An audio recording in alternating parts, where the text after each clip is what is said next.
Hello, welcome to Secret Zone. Subscribe and turn on notifications for stories you won't forget. I never thought a routine shopping trip would turn my world upside down, but sometimes life has a way of exposing the truth when you least expect it. It started innocently enough, my wife, Clara, stepping aside to take a phone call while I carried the bags we had just paid for. Everything seemed normal until the old security guard, a man who had worked here for decades, approached me with a quiet urgency that made my chest tighten.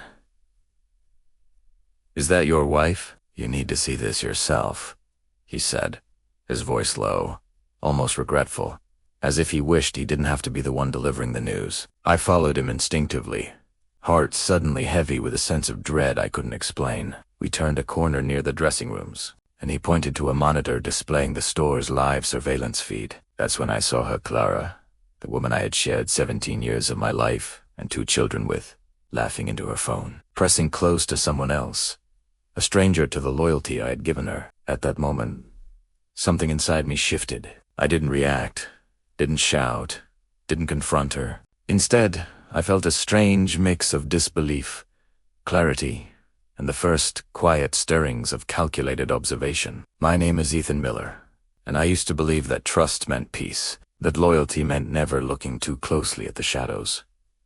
But watching Clara twirl her hair, whispering promises to someone else, I realized that for years I had been living in a house built on blind faith, ignoring the subtle cracks that were growing beneath the surface. The guard looked at me like he had seen this before, waiting for my reaction, but I said nothing. I just nodded and walked back out, placing the shopping bags in the car, calm on the outside while my mind began silently cataloging every inconsistency, every hidden detail, every sign I had ignored. From that moment on, I knew nothing about my marriage would ever be the same, and that quiet observation would become my greatest weapon, guiding every step I would take in uncovering a betrayal that was more intricate and calculated than I had ever imagined.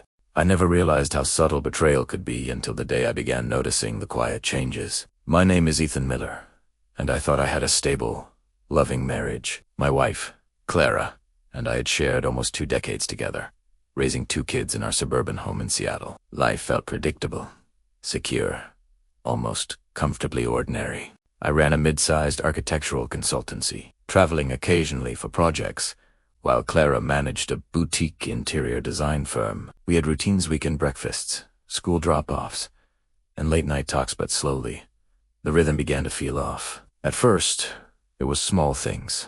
A phone left on silent, texts disappearing, excuses for late nights at client meetings. I convinced myself it was just work stress or growing pains in the marriage, but instinct, that quiet inner voice I had learned to trust, kept nudging me. I began noticing how Clara smiled at messages I couldn't see, how her conversations became shorter, her gaze distracted, her warmth gradually fading. I kept wondering if I had missed a signal somewhere, something I could have fixed. My friend said I was overthinking, but every instinct in me screamed that something wasn't right. One evening, while I was reviewing blueprints in my home office, I glanced at her phone across the room. A notification flashed briefly, and though I didn't see the details, the name caught my eye, someone I didn't recognize. I didn't react outwardly. I didn't confront her. Instead, I made a quiet decision that would change everything. I would observe, catalog, and understand before acting. In those moments of observation, I noticed patterns, unexplained outings, an unusual perfume scent, and the subtle way she guarded her phone. It wasn't anger that drove me, nor paranoia. It was clarity. I need to see the truth for myself. Little did I know that what I was about to uncover would unravel not just my marriage, but the illusion of trust I had built my entire life upon. And all of this, strangely, began on a perfectly ordinary afternoon at the local shopping center, where nothing seemed out of the ordinary. Until it did.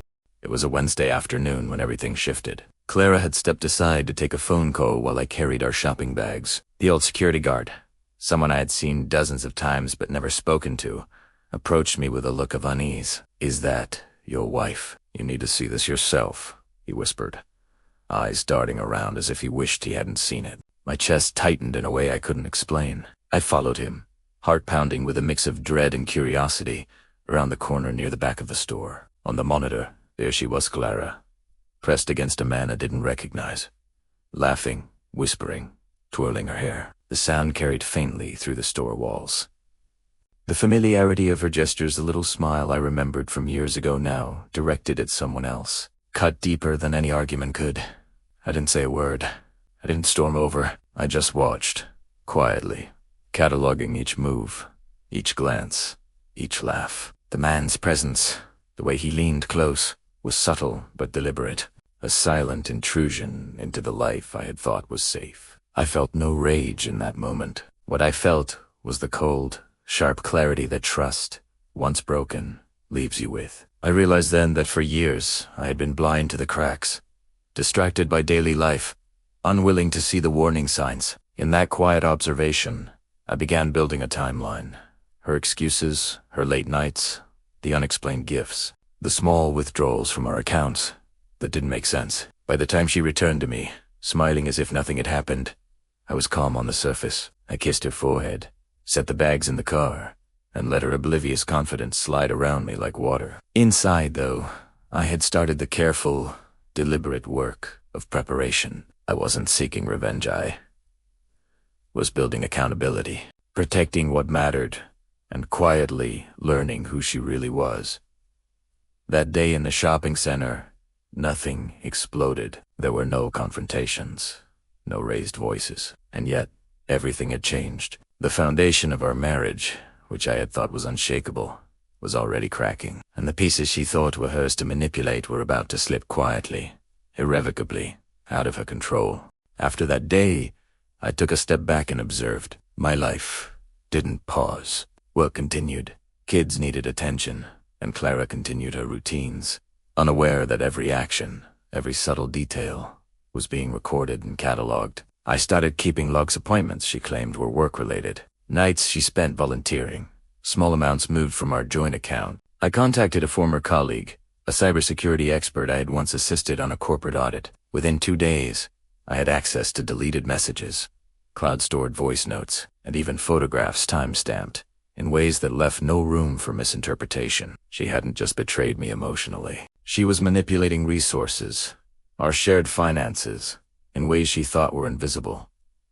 I didn't confront her. I built protection, quietly freezing accounts, legally securing assets, making sure our home and future were shielded. I reserved my actions for the right moment, when the truth would be undeniable. The plan was simple: observe, record, prepare, and then, when the time came, present the facts, calmly, legally, and without emotional outbursts. The world had no idea what she was doing, and she believed she had won, that her deception was secure.